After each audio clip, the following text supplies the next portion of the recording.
नमस्कार प्रिय विद्यार्थियों, आज के इस व्याख्यान में आप सभी का हार्दिक स्वागत एवं अभिनंदन। आज हम बीए प्रथम वर्ष के द्वितीय प्रश्न पत्र के अंतर्गत किरातार्जुनीयम के प्रथम सर्ग का अध्ययन करना प्रारंभ करेंगे। इससे पूर्व के व्याख्यान में मेरे द्वारा आपको किरातार्जुनीयम के प्रथम सर्ग के 28 श्लोक तक अध्ययन करवा दिया गया था। आज हम उसी क्रम में आगे बढ़ते हैं और 29वें श्लोक से पढ़ना प्रारंभ करते हैं। देखो, अखंडम आखंड तुल्य धामान अखंडम आखंडल तुल्य धाम भी चिरम धृता भूपतिभिः स्ववंशजैः त्वया आत्महस्तेन मही मदच्युता मतंगजेन स्रग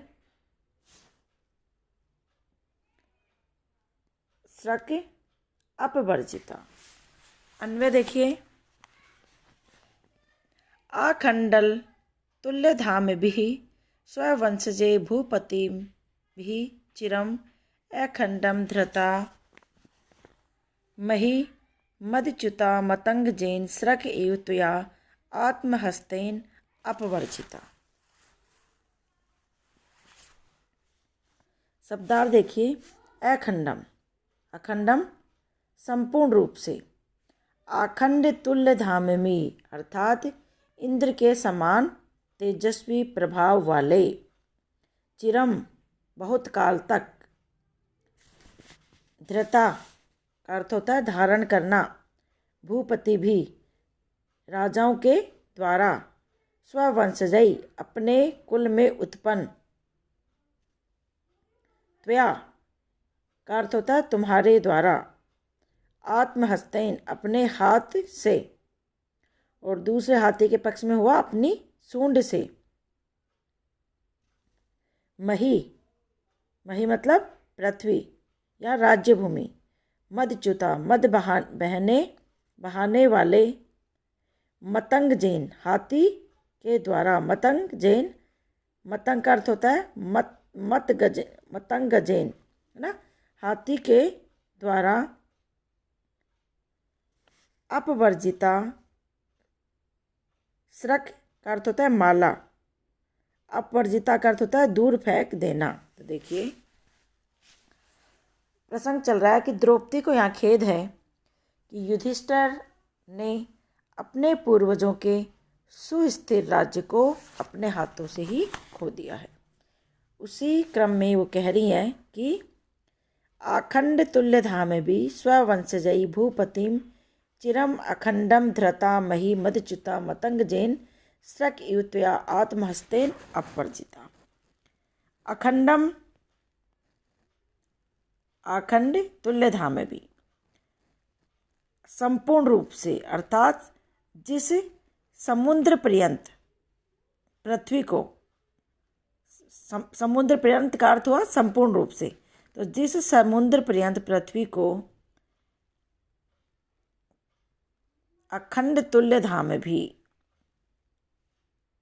इंद्र के समान प्रभावशाली तेज वाले, जिस समुद्र पर्यंत पृथ्वी को इंद्र के समान पराक्रम वाले अपने कुल के भूपति भी चिरम, अपने कुल के राजाओं ने चिरम निरंतर लंबे समय तक अपने अधीन रखा, उसको हे महाराज, उसको आपने अपने ही हाथों आत्महस्तेन त्वया, हे महाराज उसको आपने आत्महस्तेन अपने हाथों ही अपवर्जिता खो दिया है। किसके समान? मदच्युता मतंगजेन स्रक इव अपवर्जिता। जैसे मद से मतवाला हाथी अपने ही गले की माला को तोड़कर फेंक देता है, वैसे ही महाराज जिस समुद्र पर्यंत पृथ्वी को इंद्र के समान पराक्रम वाले अपने कुल के राजा लोगों ने निरंतर अपने अधीन रखा, उसको आपने अपने हाथों से ही खो दिया है। उस मतवाले हाथी के समान जो कि अपने ही अपने ही गले में पड़ी हुई माला को तोड़कर फेंक देता है, वैसे ही आपने भी अपनी जो पृथ्वी है, जो कि लंबे समय तक आपके वंशजों ने अपने निरंतर अपने अधीन रखा, आपने अपने हाथों इसे खो दिया है।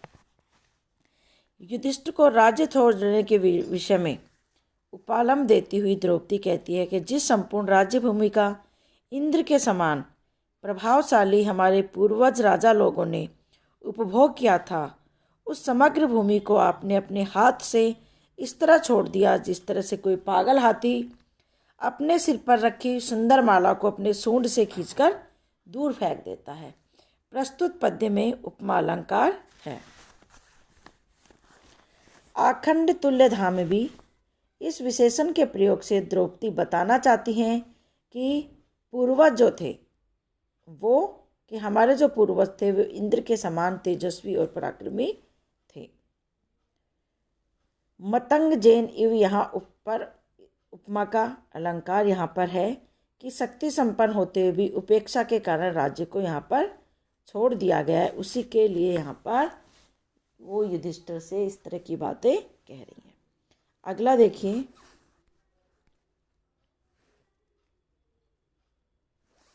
व्रजन्ति ते मूढ़देह पराभवम भवन्ति मायाविषु ये न मायिनः प्रविश्य हि घनन्ति शठास्तथा विधा नृसंवृतांगान् निशिता इव ईश्वर।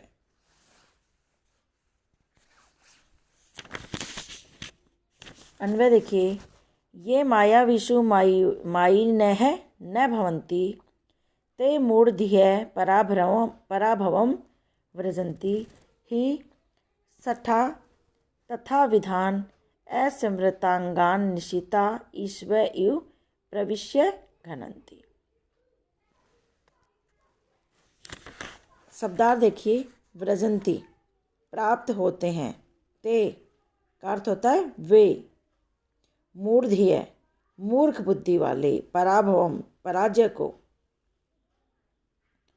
भवंती होते हैं, मायाविषु कपटी या मायावी लोगों के साथ, ये जो लोग न माई न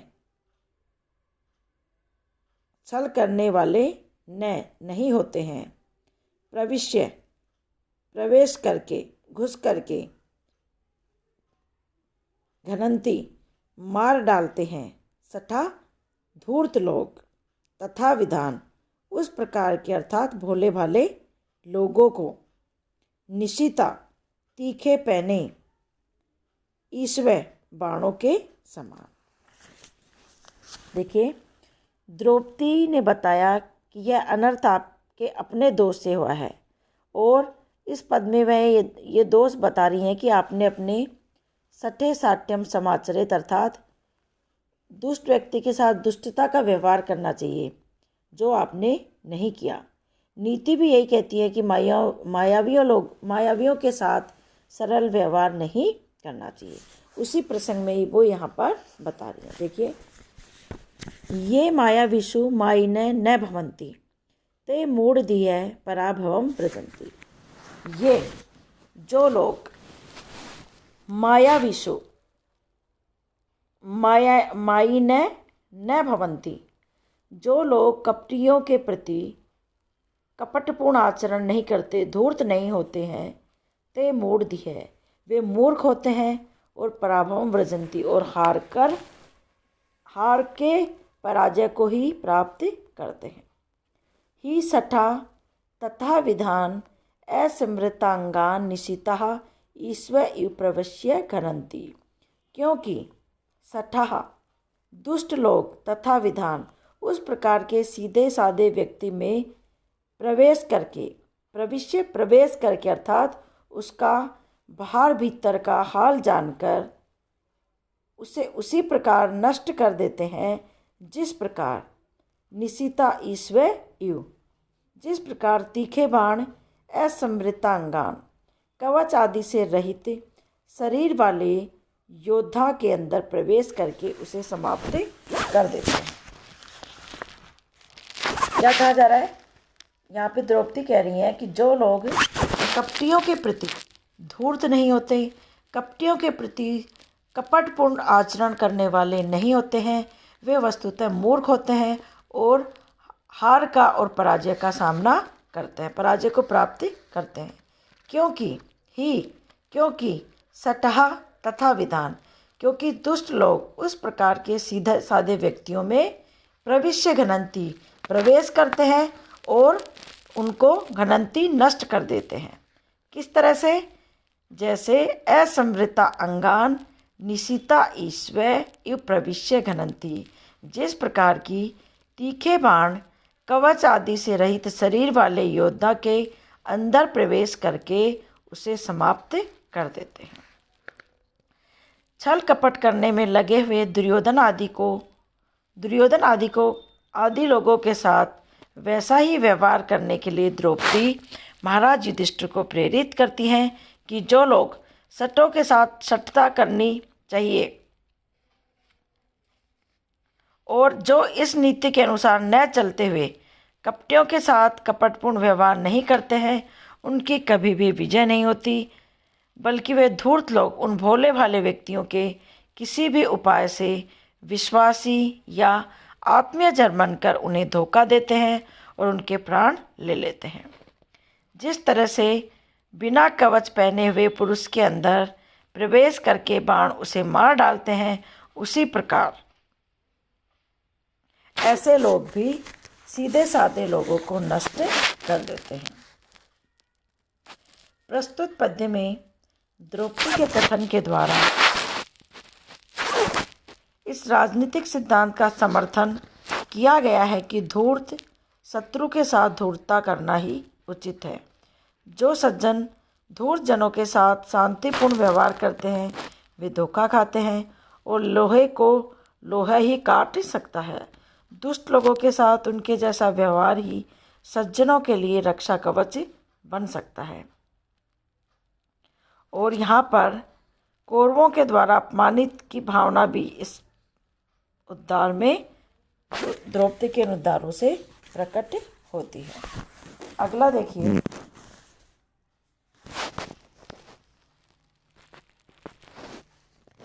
गुण अनुरक्तम अनुरक्त साधन है, कुलाभिमानी कुलजाम नराधिप है, परैस्त्वत् अन्य के इव अपहार्ये मनोरमा आत्मबधुम इव श्रियम। अन्वय देखिए, अनुरक्त साधन है, कुलाभिमानी नराधीप है, त्वत् अन्य है कै है इव गुणा अनुरक्ताम कुलजाम मनोरमाम आत्मबधुम इव श्रियम परै अपहार्येत। शब्दार्थ देखिए, गुणा अनुरक्तम, गुणों के प्रति अनुरक्त रहने वाली, सूरवीर आदि गुणों में प्रेम रखने वाली। अनुरक्त साधन का अर्थ हुआ अनुकूल उपकरण अर्थात सहायकों वाला। कुलाभिमानी, क्षत्रिय वंश पर अपने कुल पर अभिमान रखने वाला। कुलजाम, वंश परंपरा से आने वाली। नराधिप, राजा। त्वदन्य, त्वत अन्य, तुम्हारे अतिरिक्त और कौन। सा, इस प्रकार अपहार्येत, अपहरण कराए या लुटाए, मनोरमाम, अपनी पत्नी के समान। इव का अर्थ होता है समान। श्रियम, राज्य लक्ष्मी को। देखिए,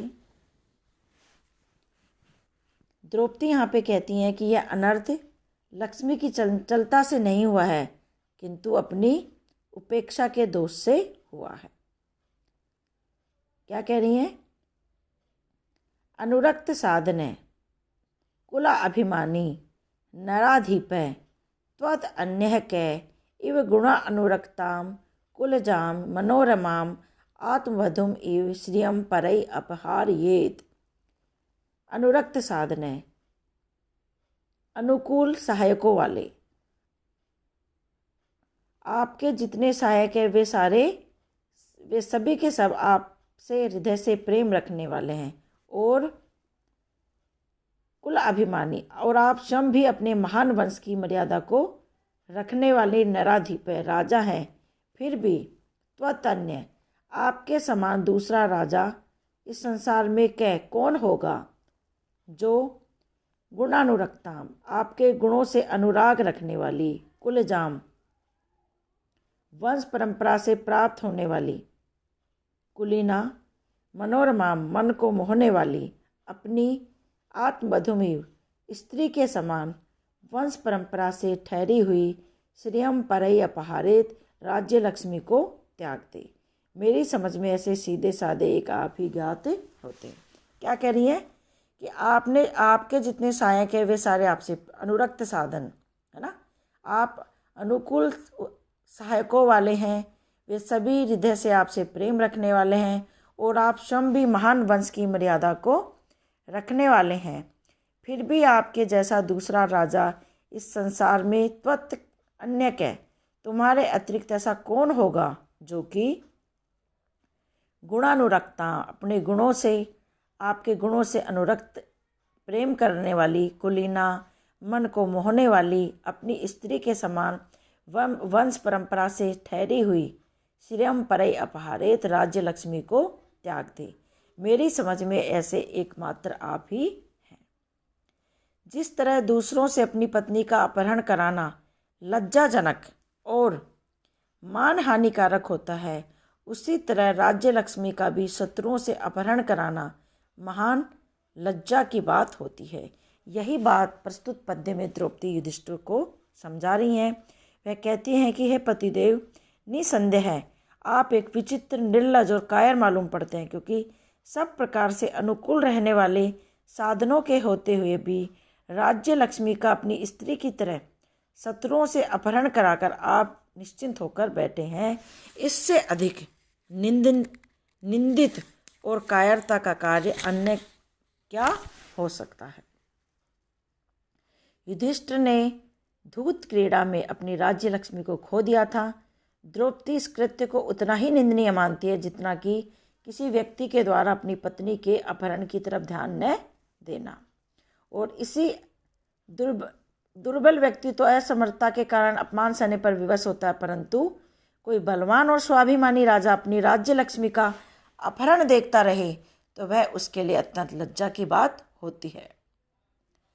यहाँ पे वधु के लिए गुणानुरक्त, कुलीन तथा मनोरमा विशेषणों के प्रयोग से द्रौपदी यही कहना चाहती हैं कि साधारण स्त्री का भी दूसरों के द्वारा अपहरण असहनीय होता है, तो फिर उपयुक्त विशेषताओं से युक्त पत्नी की उपेक्षा तो कथमपि उचित नहीं मानी जा सकती।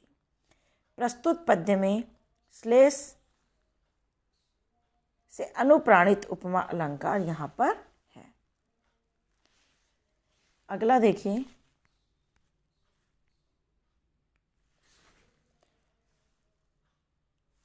भवन्तम एतर्हि मनस्वी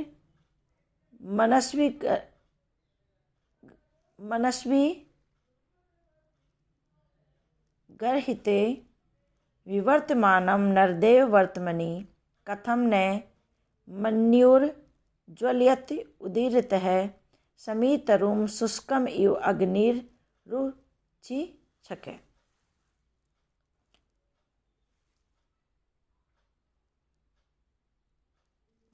शुष्कम इव अग्नि उच्छिके।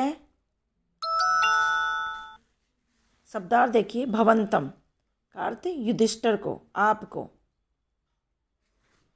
एतर ही अब इस आपत्ति के समय, मनस्वी गर्हिते सूरवीरों के द्वारा निंदित, विवर्तमान रहते हुए, नरदेव हे मनुष्यों के स्वामी महाराज युधिष्ठिर, वर्तमनी इस मार्ग में, कथम किस कारण, मन्युः क्रोध, ज्वलयति जलाता, और उदीरतः बढ़ा हुआ समीतरुम समी के वृक्ष को शुष्कम का अर्थ है सूखा हुआ, इव समान अग्नि ही आग, उच्छिक है ऊंची लपटों वाली। अब द्रौपदी युधिष्ठिर के क्रोध को उद्दीप्त करने के लिए इस प्रकार की वाणी को कह रही है। क्या कह रही है? हे नरदेव, हे महाराज युधिष्ठिर, एतर ही इस समय मनस्वीर गर्हिते, क्या कह रही है? सूरवीरों के द्वारा, हे महाराज युधिष्ठिर, एतर ही इस समय, इस आपत्ति के समय भी, मनस्वी गर्हिते वर्तमने विवर्तमान भवंतम उदीरित मन्यो, इस समय मनस्वी गर्हिते विरोध के द्वारा निंदित घृणित वर्तमनी मार्ग में विवर्तमानम ठहरे हुए भवंतम आपको उदीरितः मन्यु उच्छिक अग्नि शुष्कम समीतरम इव कथम न ज्वलति। हे महाराज युधिष्ठिर, इस समय वीरों के द्वारा घृणित मार्ग पर ठहरे हुए आपको एक एक करके निकला हुआ हो क्रोध उत्तेजित क्यों नहीं करता है? वह क्रोध आपको उसी प्रकार क्यों नहीं जला डालता है जिस प्रकार सूखे समी के वृक्ष की लकड़ी को प्रज्वलित आग जला डालती है। उच्छिक है ऊंची लपटों वाली आग जला डालती है। कि हे महाराज युधिष्ठिर, इस समय वीरों के द्वारा घृणित निंदित मार्ग पर ठहरे हुए आपको क्रोध उत्तेजित क्यों नहीं करता है? वह क्रोध आपको उसी प्रकार क्यों नहीं जला डालता जिस प्रकार सूखे समी वृक्ष की लकड़ी को ऊंची लपटों वाली प्रज्वलित आग जला डालती है। प्रस्तुत पद्य में क्रोध को उद्दीप्त करने के लिए द्रौपदी युधिष्ठिर से कहती है कि इस समय आप कायर पुरुषों के योग्य जिस नीति का अवलंबन ले रहे हैं वह नीति सूरवीरों के योग्य नहीं है, उसकी तो सभी वीर पुरुष निंदा करते हैं। इसलिए आपको शत्रुओं पर क्रोध क्यों नहीं आ रहा है? जिस तरह सूखे खेजड़े के पेड़ को धधकती हुई आग प्रज्वलित कर देती है, उसी तरह आपको भी प्रज्वलित हुआ क्रोध शत्रुओं से बदला लेने के लिए उत्साहित क्यों नहीं करता है? नरदेव संबंधन राजा को अपने वास्तविक तेजस्वी रूप का स्मरण कराने के लिए प्रयुक्त किया गया है। प्रस्तुत श्लोक में उपमा अलंकार है। तो बच्चों, आज इतना ही। अगले वीडियो में पुनः आपसे भेंट होगी। तब तक आप इसे अच्छे से पढ़िए। धन्यवाद।